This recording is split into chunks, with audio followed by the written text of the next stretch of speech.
Happy Monday. Here we go. The following Zoom session is being recorded and will appear later today on my YouTube channel, Math with Mayo. There are two different classes that may be observing this session.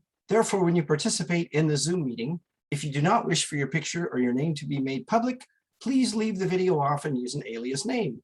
If you have questions during the meeting but not wish to speak, email me at bmail@ybcc.edu and I will respond as soon as I can.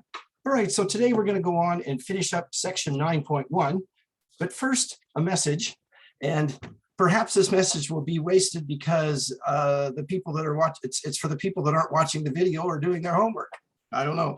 Anyway, I noticed that over half of you have not even started the assignment yet that's due tonight, and it was presented Friday. You've had all weekend to work on it, and yet, like I said, at least half of you haven't even started it yet. Also, only about a quarter of you watched the video. So I just want to say these are great study habits if you're planning on having to take the class over. Okay.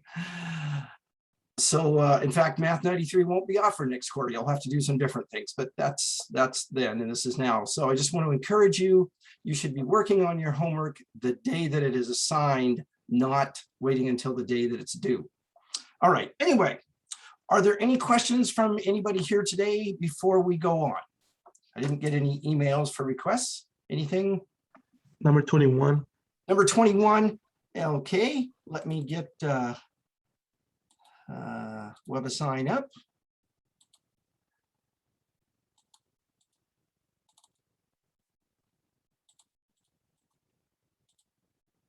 Let's see here.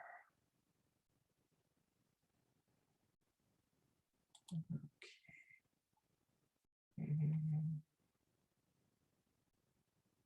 Here you are.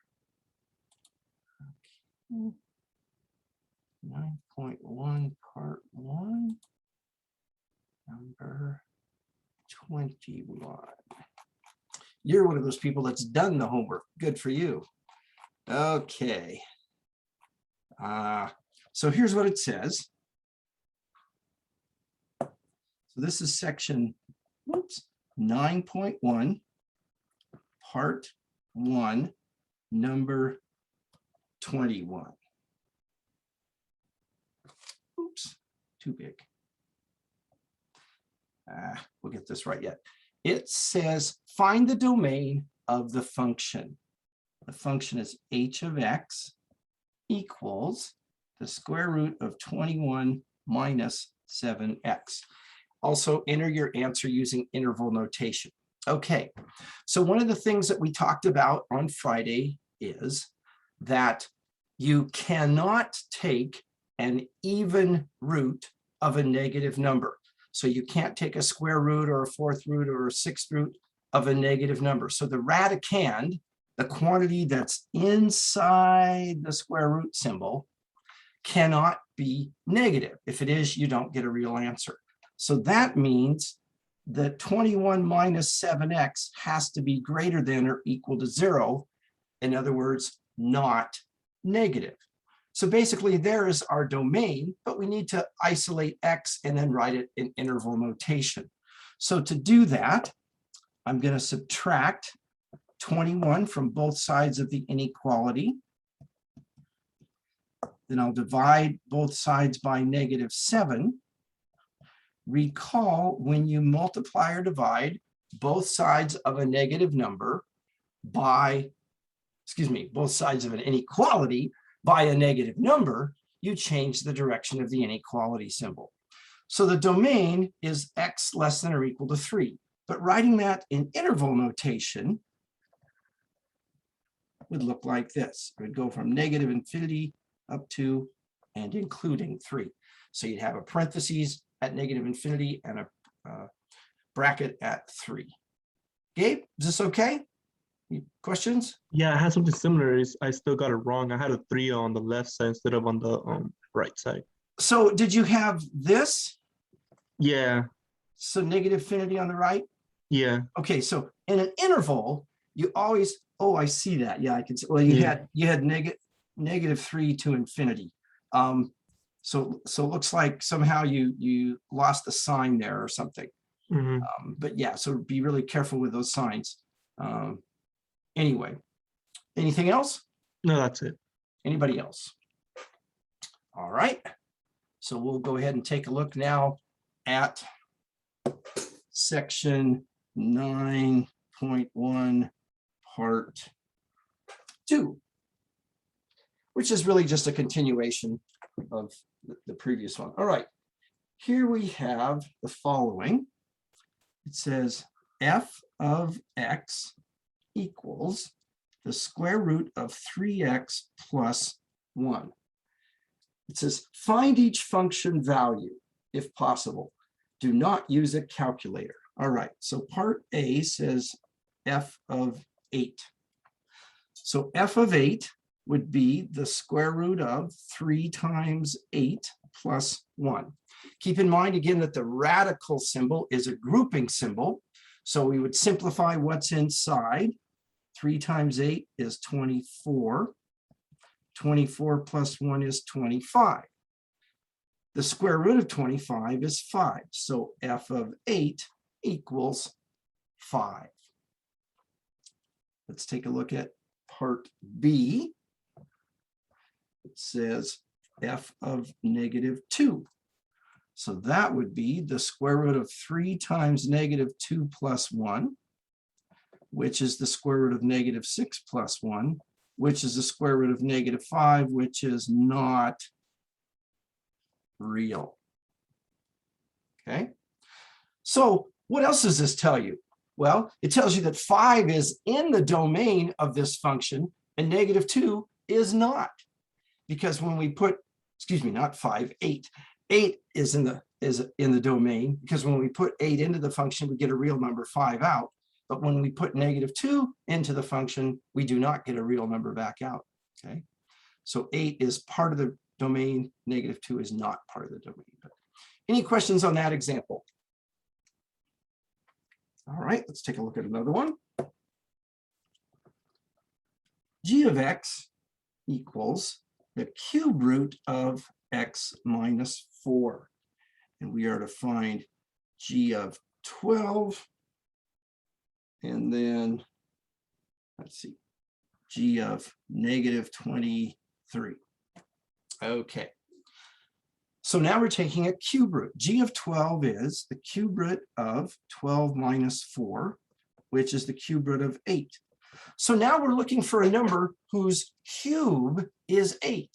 Well, 2 times 2 times 2, or 2 cubed, is 8. So the cube root of 8 takes us back to 2. Any questions on that? All right. G of negative 23 is the cube root of negative 23 minus 4, which is the cube root of negative 27. Now, we can't take an even root, that is second root, or square root, fourth root, sixth root, of a negative number and get a real answer. But we can take an odd root of a negative number. For instance, negative 3 cubed, or negative 3 times negative 3 times negative 3 is negative 27. So the cube root of negative 27 is negative 3. So g of negative 23 equals negative 3. Okay, let's see here. Let's do one more example. H of t equals the square root of t squared plus t minus 3. H of negative 4 equals the square root of negative 4, the quantity squared, plus negative 4 minus 3. Negative 4, the quantity squared, is positive 16. Positive 16 plus negative 4 minus 3 would be what? 12, 3, oh, that's 8, isn't it? Okay. Or is it? No, it's 9. It's 9. 16 plus negative 4 is 12. 12 minus 3 is 9. What's the square root of 9? 3. So h of negative 4 equals 3. How about h of negative 1? that would be the square root of -1, the quantity squared, plus -1 minus 3. -1, the quantity squared is 1. 1 plus -1 minus 3 would be -3, which is not, or the square root of -3, which is not real. So for this function, -4 is part of the domain, -1 is not part of the domain. Okay. This says use a calculator to find each function value, round to the nearest 10,000th. All right, so just a reminder, where on your calculator is there a square root button? Well, first I'll hold the calculator up, okay? If you look at it, you'll see this first column right here. There is a button that has x squared. I don't know if you can see that very well. Anyway, I may not even be pointing to the right thing, but you've got a button that says x squared, and right above it, the second function key that's in blue is a square root symbol, okay? So what you have to do to access that is up at the top of the page, or at the top of the calculator, there's a blue button that says second. So let's say I want, well, let's do this first problem. Okay, it says f of x equals the square root of x squared plus 1, and we are to find f of 4.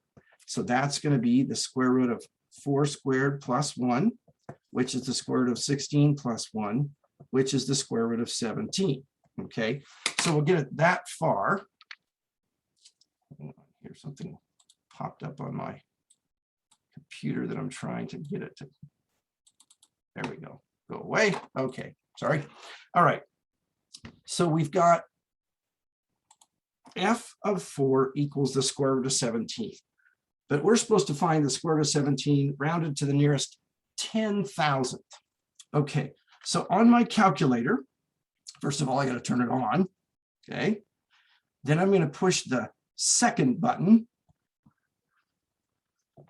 Okay, then I'm going to push the x squared button. But since I've pushed the second button first, it's actually going to bring up that second function key, which is the square root. So now my calculator, I see this, a square root symbol and then a left parentheses. I'll type in 17 and then a right-hand parentheses and then push equals. And I get this, I get 4.123105626. Okay, now it says to round to the nearest 10,000th. So let's review placeholders.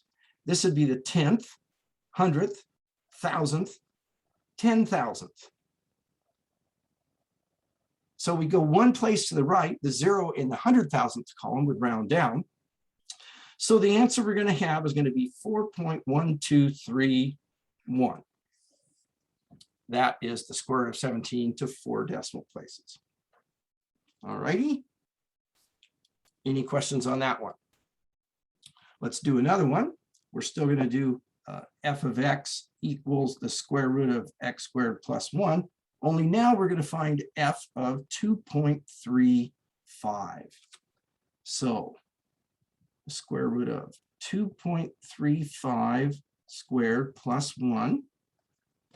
And if I take 2.35 and square it, I get 5.5225, and then plus 1, I get 6.5225, the square root of it, that is.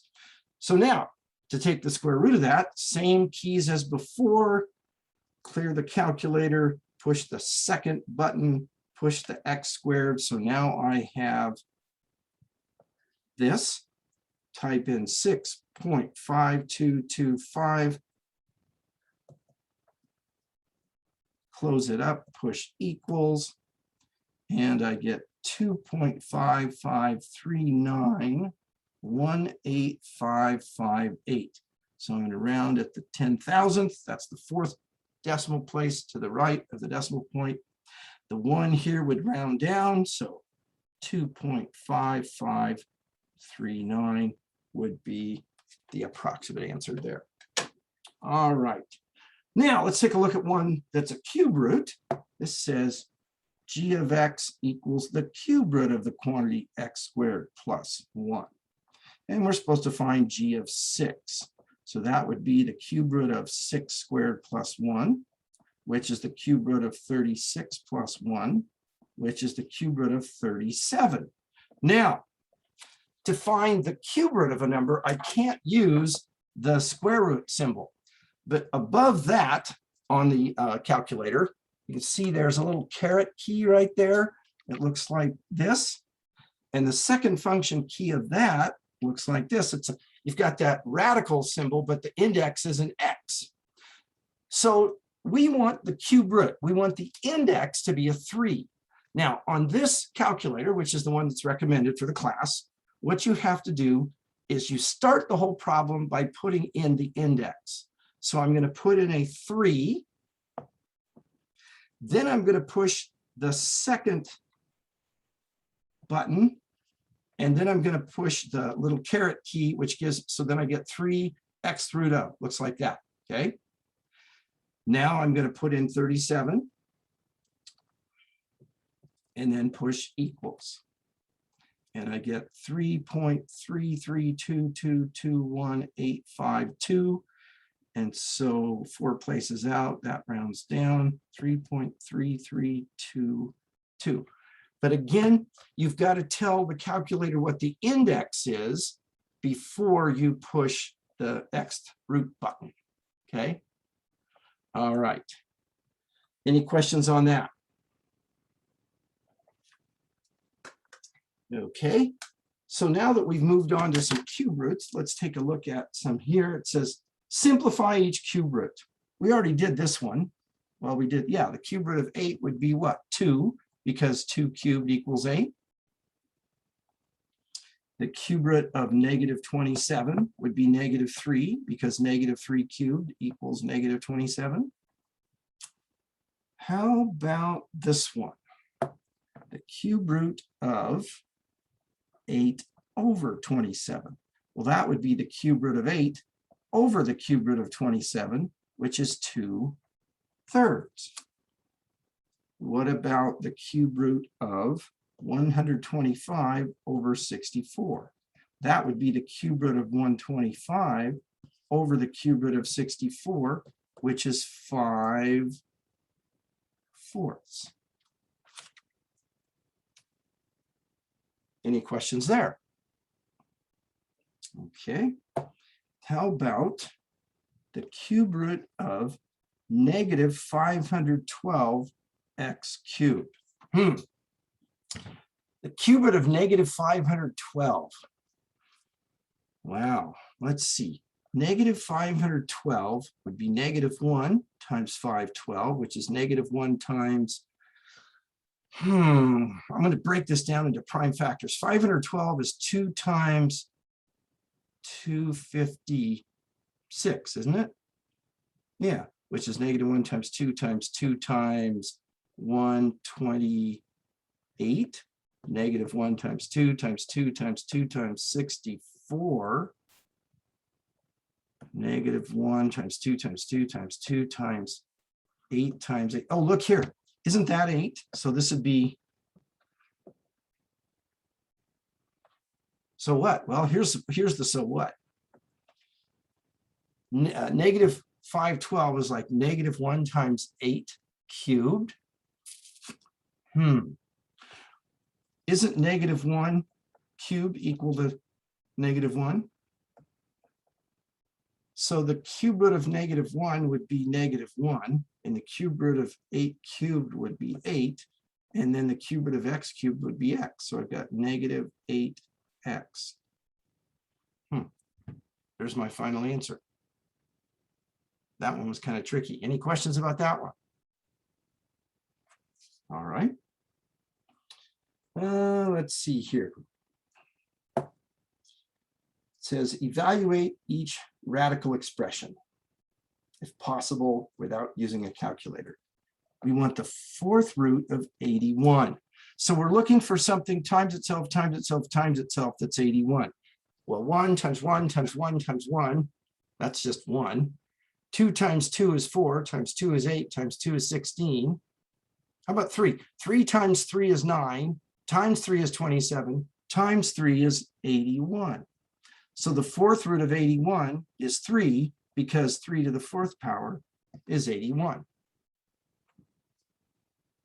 How about this one? The sixth root of 64. Well, so I want a number times itself, times itself, times itself, times itself, times itself is 64. Well, 1 times 1 times 1 times 1 times 1 times 1 is 1. 2 times 2 is 4, times 2 is 8, times 2 is 16, times 2 is 32, times 2 is 64. So the sixth root of 64 is 2, because 2 to the sixth power is 64. Addition and subtraction are sort of inverse operations. Multiplication and division are inverse operations. Powers and roots are inverse operations. You take 2 and raise it to the sixth power, you get 64. You take 64 and take the sixth root, you get back to 2. Okay, let's see here. The sixth root of negative 729. I'm taking an even root, aren't I? The sixth root. Oh, it's a negative number. You can't take an even root of a negative number, so it's not real. Okay, now let's see here. It says, simplify each radical expression, assume all variables are unrestricted. We want the fifth root of 32a to the fifth power. Well, 32 is 2 times 16, which is 2 times 4 times 4, which is 2 times 2 times 2 times 2 times 2, which is 2 to the fifth power. The fifth root of 2 to the fifth power is 2. So the fifth root of 32 is 2. The fifth root of a to the fifth is a. Now, the variables are unrestricted, so a could be positive or negative. Do I need absolute value bars? No, because I'm taking an odd root, and you can get a negative answer when you take an odd root, okay? When you're taking an even root, you have to take your radicand inside has to be non-negative, and your answer has to be non-negative. So when you take an even root, you can't take an even root of a negative number, and you can't get a negative answer. But when you take an odd root, anything goes. You can take an odd root of a positive or negative number, and your answer can be a positive or a negative number. So the even roots are the ones with the restrictions on them. How about this? The eighth root of t to the eighth power. Again, all variables are unrestricted. We're taking an even root, so our answer can't be negative. But since t is unrestricted, t could be negative. So in this case, we need absolute value bars. How about this one? The fourth root of the quantity x minus 7 to the eighth power. Well, that would be x minus 7 squared. X minus 7. If it's 0, 0 squared is 0. If it's positive, positive squared is positive. If it's negative, negative squared is positive. So no restrictions needed there. Okay. Take a look at this. The square root of 64, the cube root of 64, the square root of negative 64, and the cube root of negative 64. Well, the square root of 64 is 8, because 8 times 8 is 64. The cube root of 64 is 4, because 4 times 4 is 16, times 4 is 64. But the square root of negative 64 is not real, but the cube root of negative 64 is real, okay? Negative 4 times negative 4 times negative 4 is negative 64. So you've really got to be careful with those negatives. You can't take an even root of a negative number and get a real answer. You can, yes, you can take an odd root of a negative number and get a real answer. Let's see here. How about this one? The square root of 169 p to the fourth q squared. Well, the square root of 169 is 13. The square root of p to the fourth is p squared, and the square root of q squared is q. So do I need any absolute value bars here? It still says the variables are unrestricted. Yes, we need it around the q. P squared is going to be positive or zero, whether it's positive or negative to start with, because again, negative times negative would still be positive, but q could be negative, which would throw the whole thing off. So putting absolute value bars there assures us the answer is not negative. Okay, how about this? The sixth root of -1. Well, that's not real because you can't take an even root, an even root of a negative number. Okay. Right now, I want to go to some graphs. So let's see here. We'll try it on this screen and see if we have enough room. I think we will. So this says complete each table and then graph the function. All right. And we have f of x equals the cube root of x. And we have -8, -1, 0, 1, and 8. Now, why do you think the authors chose those values of x instead of just like 0, 1, 2, 3, and 4? Those are all perfect cubes. So f of -8 would be the cube root of -8, which is -2. F of -1 would be the cube root of -1, which is -1. F of 0 would be the cube root of 0, which is 0. F of 1 equals the cube root of 1, which is 1. And f of 8 equals the cube root of 8, which is 2. Now, my graph is limited to just 5s and -5s. So I'm only going to graph these 3 points to start with, but let's see. -1, -1, 0, 0, and 1, 1. It looks like it's going to be a straight line, but consider -8, -2, 5, 6, 7 would be way over here, wouldn't it? And +8, +2 would be way over there. So our graph, if I extended it, is going to look like that. Okay, and I could switch to a different screen and get a better graph, but this gives you an idea of what it looks like. Any questions there? Okay, let's take a look at this graph. F of x equals the cube root of x minus 3. So we're going to do the same x values, but take the cube root of them, but then we're going to subtract 3 from the result.